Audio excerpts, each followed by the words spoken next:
أعوذ بالله من الشيطان الرجيم. بسم الله الرحمن الرحيم.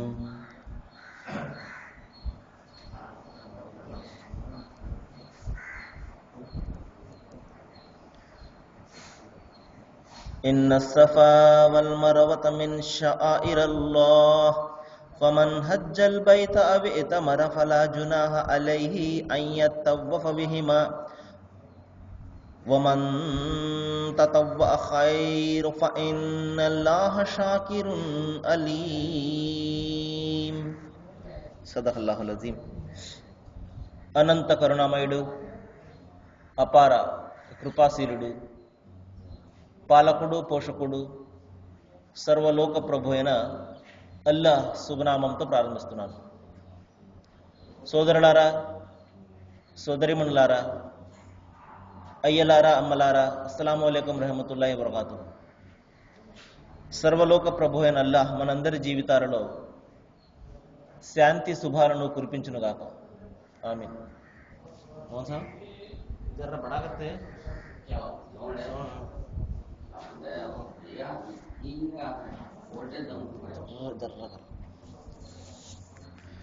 ఇంతవరకు మీ ముందు మానవులందరి మార్గదర్శక గ్రంథం దివ్య ఖురాన్ నుండి 2వ అధ్యాయం 158వ వాక్యం యొక్క అరబిమూలంను పఠించడం జరిగింది. దీని యొక్క తెలుగు అనువాదాన్ని వినండి. స్వచ్ఛందంగా, హృదయపూర్వకంగా ఎవరైనా ఏదైనా సత్కార్యం చేసినట్లయితే నిశ్చయంగా అది అల్లాహ్కు తెలుస్తుంది, ఆయన దానిని ఆదరిస్తాడు. సోదరులారా, చాలా ముఖ్యమైనటువంటి ఒక మాటను దైవం ఇక్కడ సెలవిస్తున్నాడు. అదేమిటంటే, మీరు హృదయపూర్వకంగా, ఉద్దేశ్యపూర్వకంగా ఏదైనా ఒక మంచి చేసినట్లయితే దైవం అది తెలుసుకుంటాడు, ఆయన దానిని ఆదరిస్తాడు కూడా. చూడండి సోదరులారా, సహజంగా మన యొక్క భావన ఏమిటంటే, దైవము మనకు ఒక ప్రత్యేకమైనటువంటి స్థలంలోనే ఉంటాడు అన్న భావన మనకు.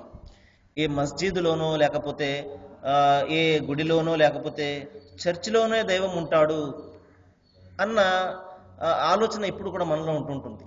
కానీ సోదరులారా, మనము గమనించవలసినటువంటి విషయం ఏమిటంటే, దైవం సర్వాన్ని కూడా వ్యాపించి ఉన్నాడు. దైవము ప్రతి చోట కూడా ఆయన ఉన్నాడు.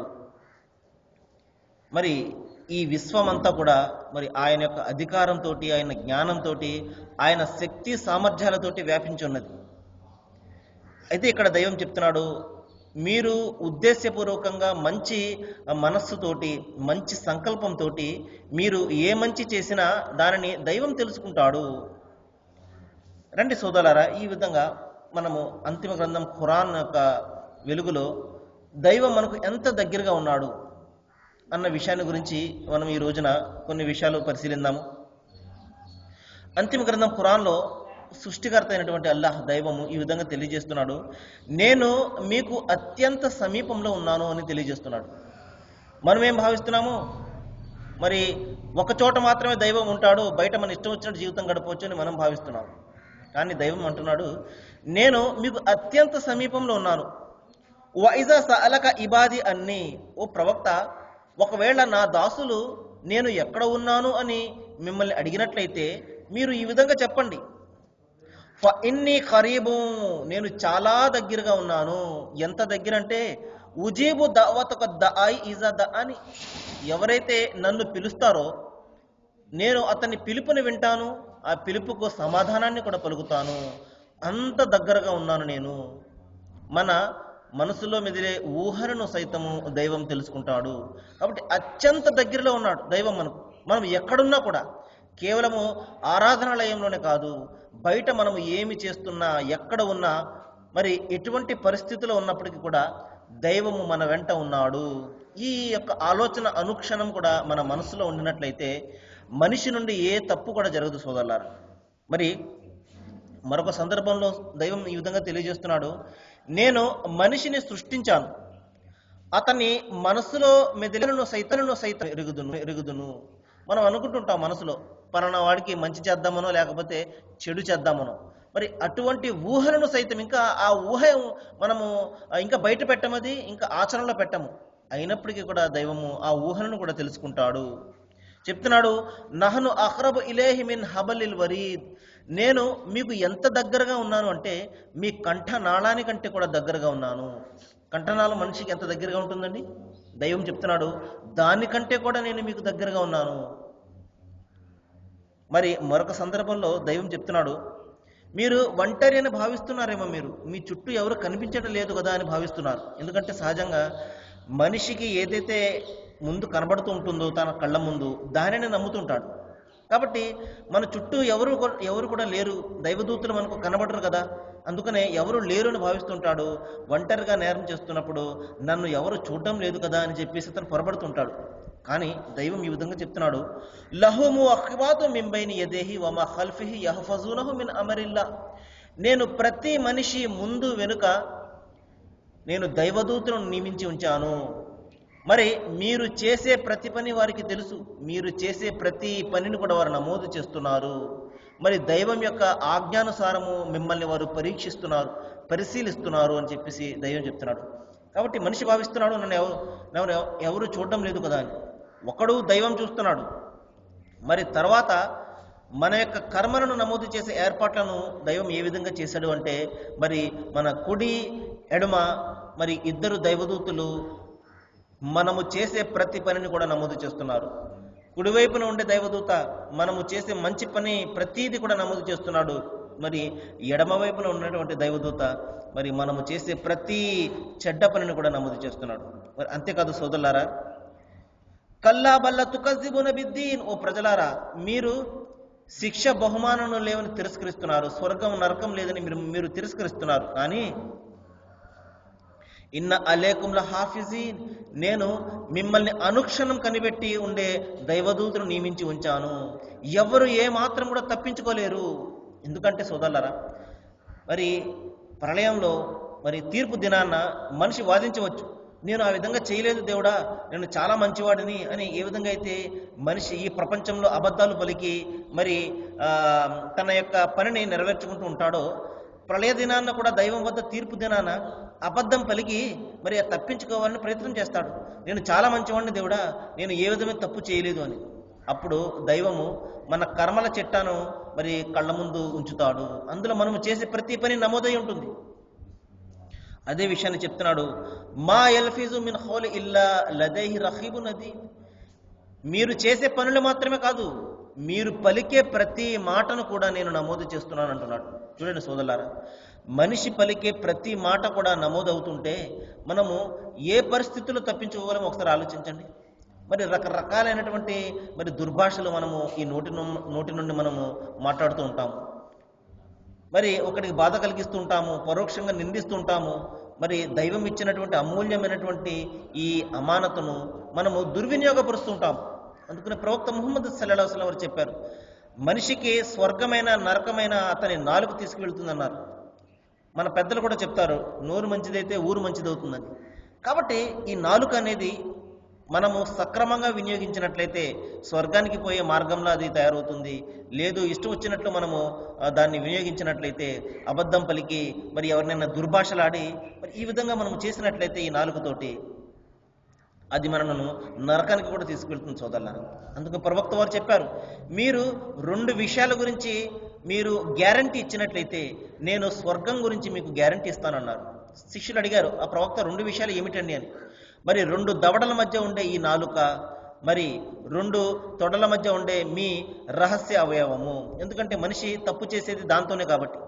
ఈ విధంగా మీ నోటిని మీరు సంభాళించుకున్నట్లయితే, మీరు వ్యభిచారం చేయను అని మీరు గ్యారంటీ ఇచ్చుకున్నట్లయితే మీరు అప్పుడు స్వర్గం అనే శుభవార్త మీకు ఇస్తున్నాను అంటున్నారు.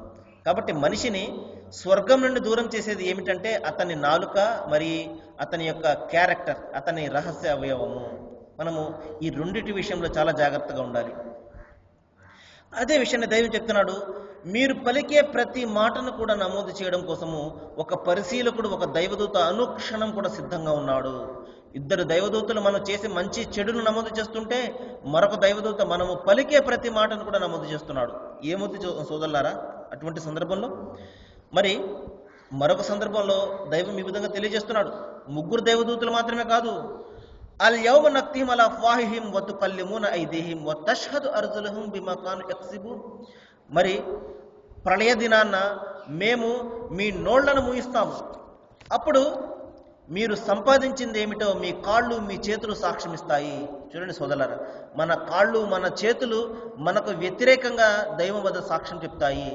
మరి అంతేకాదు, మీ కళ్ళు మీ చెవులు మీ శరీర చర్మం మీకు వ్యతిరేకంగా సాక్ష్యం చెప్తాయి. వాటికి దైవం మాట్లాడే శక్తిని ఇస్తాడు.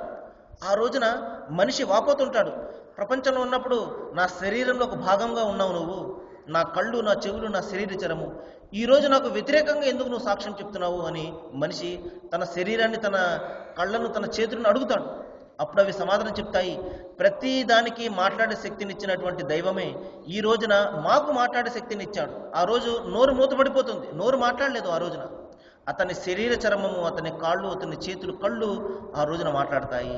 మరి ఒంటరిగా నువ్వు నేరం చేస్తున్నప్పుడు దైవం ఈ విధంగా నిన్ను పరీక్షిస్తున్నాడు, పరిశీలిస్తున్నాడు అన్న ఆలోచన నీకు లేకుండా పోయింది. నన్ను ఎవరు చూడడం లేదు కదా అని నీవు రకరకాలైనటువంటి నేరాలు చేశావు. కానీ నీవు మర్చిపోయిన విషయం ఏమిటంటే దైవం నిన్ను అనుక్షణం కూడా గమనిస్తున్నాడు. మరి దైవానికి సంబంధించినటువంటి నీ ఆలోచన నిన్ను మరుపులో పడవేసింది. ఈ రోజున సర్వనాశనం అయిపోయావు నువ్వని మన స్వయంగా మన శరీర చర్మం మనకు వ్యతిరేకంగా సాక్ష్యం ఇస్తే మన పరిస్థితి ఏ విధంగా ఉంటుందో ఒకసారి ఆలోచించండి. కాబట్టి సోదరులారా, ఈ విధంగా దైవము అన్ని రకాల ఏర్పాట్లు చేశాడు. ఆయన ఎక్కడ కూడా మనిషిని తప్పించుకునే అవకాశం ఎంత మాత్రం కూడా ఇవ్వడు సోదరులారా.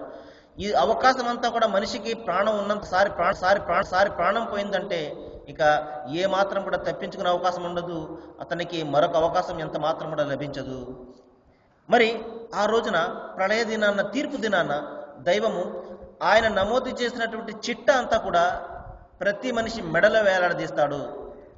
దైవం చెప్తున్నాడు, ఆ రోజున నేను ప్రతి మనిషి జాతకాన్ని అతని మెడకు వేలాడదీస్తాను.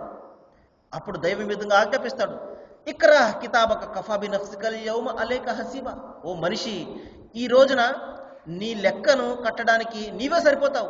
మరొక వ్యక్తి వద్దకు వెళ్ళి నువ్వు నా లెక్కను సరిచూడండి అని ఎంత మాత్రం కూడా చెప్పే అవసరం ఉండదు. నీ పనులకు నీవే జవాబుదారివి, నీ పనులకు నీవే సాక్ష్యము అని దైవము ఆ చిట్టను చదువుకో అనగానే మనిషి ఆదుర్దాతతోటి, ఆతృతతోటి ఆ పుస్తకాన్ని చదువుకుంటాడు. చదువుకుని ఈ విధంగా వాపోతాడు, యా వైలతన మాలి హాజల్ కితాబ్ లా యుగాదురు సగీరతన్ వల కబీర ఇల్లా అహసాహా. అరే ఇదేమి గ్రంథము, నేను చేసిన పెద్ద పని కానీ చిన్న పని కానీ ఇందులో నమోదు కాకుండా లేదే. ప్రతి పనిని దైవం నమోదు చేసేసాడే, నేను పలికే ప్రతి మాటను కూడా దైవం నమోదు చేసేసాడే. నేను ఇప్పుడు ఎవరితో చెప్పుకోనని ఆ రోజున మనిషి ఏడుస్తాడు, వాపోతాడు. కాబట్టి సోదరులారా, జీవితము చాలా అమూల్యమైనటువంటి జీవితము. మనకు దైవం ఇచ్చినటువంటి ఈ నోరు కానివ్వండి, ఈ శరీరం కానివ్వండి, శరీరంలో అవయవాలు కానివ్వండి, కళ్ళు కానివ్వండి, ఆయన మనకి ఇచ్చినటువంటి అమూల్యమైనటువంటి సంపద. వీటిని మనము జాగ్రత్తగా వినియోగించుకున్నట్లయితే మనకు స్వర్గానికి తీసుకువెళ్తాయి. లేదు మనము దీనిని దుర్వినియోగపరిచినట్లయితే మనల్ని నరకానికి కూడా తీసుకువెళ్తాయి. కాబట్టి మనిషి చాలా జాగ్రత్తగా ఉండాలి, చాలా అప్రమత్తంగా అతను ఉండాలి. మరి నోరు ఉంది కదా అని చెప్పి ఇష్టం వచ్చినట్టు దాన్ని మనము వాడినట్లయితే చాలా ప్రమాదంలో పడిపోతాం సోదరులారా. ఆ రోజున మనిషి తన జాతకాన్ని చూసుకుని ఆ రోజున ఏడుస్తాడు, అరే నేను ఆ విధంగా తప్పు చేయకుండా ఉంటే ఎంత బాగుండేది. మనం అనుకుంటుంటాం, ఏదైనా ఒక ఆపద మనకు వచ్చేసింది అనుకోండి, అరే పలానా వ్యక్తి దగ్గరికి నేను వెళ్లకుండా ఉంటే బాగుండేది అని మనం రకరకాలైనటువంటి ఆలోచనలు చేస్తుంటాం ఒక విషయం జరిగిపోయిన తర్వాత. కానీ ఎన్ని రకాల ఆలోచనలు చేసినా ఏమాత్రం ప్రయోజనం ఉంటుంది సోదరులారా? ఒక విషయం మనకు జరిగిపోయిన తర్వాత చేతిలో ఉన్నటువంటి గాజు బుడ్డి కింద పడిపోయింది అనుకోండి, మనం ఎన్ని రకాలుగా ఆలోచించినా అరే పక్కన పెడితే ఎంత బాగుండేది, లేకపోతే సొరుగులో పెడితే ఎంత బాగుండేది అని రకరకాల ఆలోచనలు చేస్తుంటాం. కానీ దానివలన పగిలిపోయినటువంటి ఆ గాజు బుడ్డి తిరిగి అతుక్కుంటుందా? ఎంత మాత్రం కూడా అతుక్కోదు.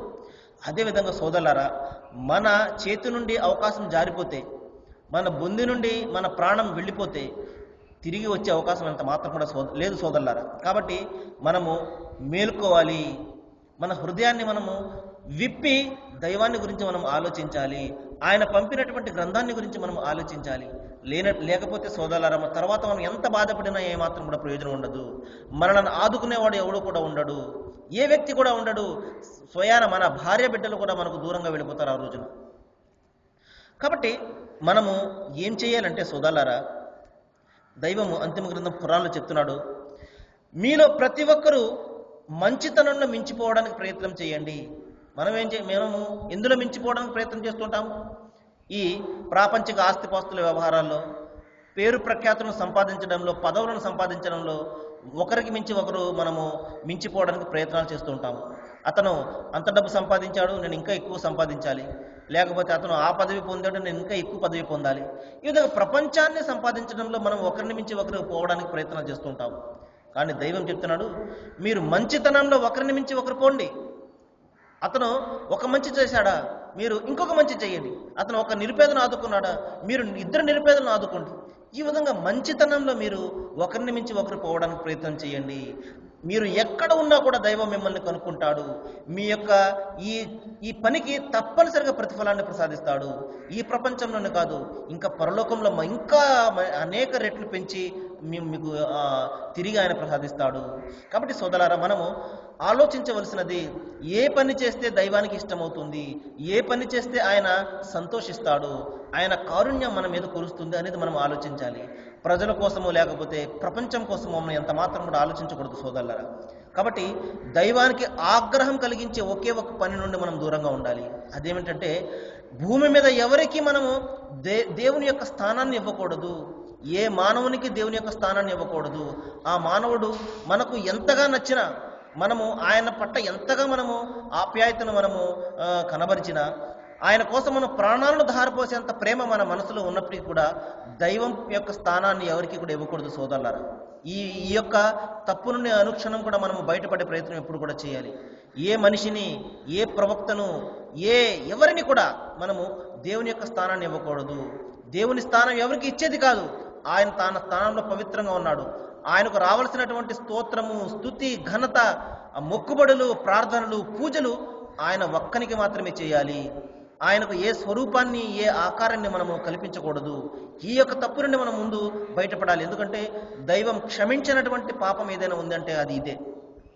అదే విషయం దైవం చెప్తున్నాడు, మీరు మంచితనంలో ఒకరిని మించి ఒకరు పోవడానికి ప్రయత్నం చేయండి. మీరు ఎక్కడున్నా కూడా దైవం మిమ్మల్ని కనుక్కుంటాడు. మీ యొక్క ఈ పనికి ప్రతిఫలాన్ని ప్రసాదిస్తాడు. మరి మరొక సందర్భంలో చెప్తున్నాడు, ఎవరైతే మంచిని సిఫార్సు చేస్తారో దైవము అతనికి ఆ మంచిలో భాగాన్ని ప్రసాదిస్తాడు. ఉదాహరణకి, ఎవరైనా ఒక వ్యక్తి మరొక వ్యక్తికి మంచిని బోధిస్తున్నాడు. బాబు, ఈ విధంగా చేయకూడదు, నువ్వు మంచితనంతో ఉండాలి, ఈ విధంగా దైవాన్ని ఆరాధించాలి, తల్లిదండ్రులను మీరు ఆదరించాలి, ఈ విధంగా మంచి బోధిస్తున్నాడు అనుకోండి. ఒకవేళ అతను ఆ వ్యక్తి మాట విని మంచిని స్వీకరించి అతను మంచి వ్యక్తిగా మారి మంచి పనులు చేస్తున్నాడు అనుకోండి, అతను చేసే పనుల వలన అతనికి పుణ్యం లభిస్తుంది. మరి ఎవరైతే అతనికి చెప్పి ఆ పనులు చేస్తున్నారో అతనికి కూడా పుణ్యం లభిస్తుంది. కాబట్టి సోదరులారా, మనం ఎవరికైనా ఒక మంచిని బోధించామనుకోండి, దైవం ఊరికి విడిచిపెట్టాడు. అతను చేస్తున్నటువంటి మంచి పనుల్లో మనకు కూడా పుణ్యాన్ని ప్రసాదిస్తాడు. మరి దానికి వ్యతిరేకంగా ఎవరైనా ఒక చెడుని బోధిస్తున్నారనుకోండి, చెడు అలవాట్లలో ఒకరిని మనము తీసుకొస్తున్నాం అనుకోండి, అతను చేసే పాపంలో భాగము మనకు కూడా ఉంటుంది. ఈ విషయాన్ని మనం జ్ఞాపకం పెట్టుకోవాలి. కాబట్టి ఏ వ్యక్తి చేసినటువంటి పాపము ఆ వ్యక్తే, అది కాదన్నటువంటి సత్యమే. కానీ అతని ద్వారా మనము పటల యొక్క ప్రభావంలో పడి అతను తప్పు చేస్తున్నాడు అనుకోండి, అతను చేసే తప్పులో మనకు కూడా భాగం ఉంటుంది. అదేవిధంగా మనము మంచిని బోధిస్తే అతను చేసే మంచిలో మనకు కూడా భాగం ఉంటుంది. కాబట్టి సోదరులారా, మనము అనుక్షణం కూడా మంచిని పెంపొందించడానికి, మంచిని బోధించడానికి మనము మన యొక్క శక్తి సామర్థ్యాలను, జ్ఞానాన్ని మనం ఉపయోగించాలి. కానీ సహజంగా శైతాన్ ఏం చేస్తాడు అంటే, మరి చెడు వైపే లాగడానికి ప్రయత్నాలు చేస్తుంటాడు. కానీ మనం ఎంత మాత్రం కూడా వాడి మాయాజాలంలో మనం ఎంత మాత్రం కూడా పడకూడదు. మరి మరొక సందర్భంలో దైవం ఈ విధంగా తెలియజేస్తున్నాడు, జాలిక బిమా ఖద్దమత యదాక వ అన్నల్లాహ లైస బిజల్లామిల్ లిల్ అబీద్. ఓ ప్రజలారా, మీరు ఒక విషయాన్ని మీరు తెలుసుకోండి, ఇది మీ భవిష్యత్తు స్వయంగా మీ చేతులే దాన్ని తయారు చేస్తాయి. కాబట్టి సోదరులారా, మనం ఏదైతే చేస్తామో అదే మన వెంట వస్తుంది. మంచి చేస్తే మంచి వస్తుంది, చెడు చేస్తే చెడు వస్తుంది. కాబట్టి మనము మరొకరిని నిందించవలసినటువంటి అవసరం ఎంత మాత్రం కూడా లేదు. పలానా వ్యక్తి చెప్పాడు కాబట్టి నేను చేశానండి అంటే దైవము నీకు బుద్ధి జ్ఞానాన్ని నేను ఇవ్వలేదని ప్రశ్నిస్తే మనం ఏం సమాధానం చెప్తాం? కాబట్టి మనం చేసే తప్పులను ఇతరుల మీద ఎంత మాత్రం కూడా నెట్టే అవసరం ఉండదు. ఎవరైనా చెప్పినంత మాత్రాన్ని మనము తప్పు చేసేస్తామా? చేసేస్తే ఆ యొక్క దానివల్ల కలిగే నష్టం ఎవరికి వస్తుంది? మనకే వస్తుంది కదా. దైవం అదే చెప్తున్నాడు, మీరు స్వర్గం పొందినా లేకపోతే నరకంలోనికి త్రోసివేయబడినా అది మీ స్వయంగా మీ 2 చేతులు చేసుకున్న దాని ఫలితమే అది. కాబట్టి జాగ్రత్తగా ఉండండి.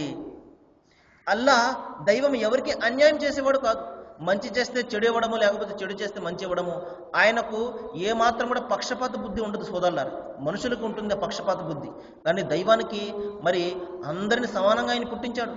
ఈ కులమతాలు మనుషులు కల్పించుకున్నావే, కానీ దైవం వద్ద ఏ కులము ఏ మతము లేదు సోదరులారా. అందరూ సమానమే ఆయనకు ఎవరు ఎక్కువగా భయపడతారో వాళ్ళంటేనే దైవం ఎక్కువగా ఇష్టపడతాడు తప్పించి ఈయన ఈ మతస్థుడు, ఈయన ఈ కులస్థుడు అని అంత మాత్రం కూడా దైవానికి భేదభావం ఉండదు. భేదభావాలు ఉండేవి మనుషులకు ఉంటాయి. కాబట్టి దైవం చెప్తున్నాడు, ఎవరికైనా అన్యాయం చేయడు. మీరు అన్యాయం అయితే దానికి కారణం మీరే.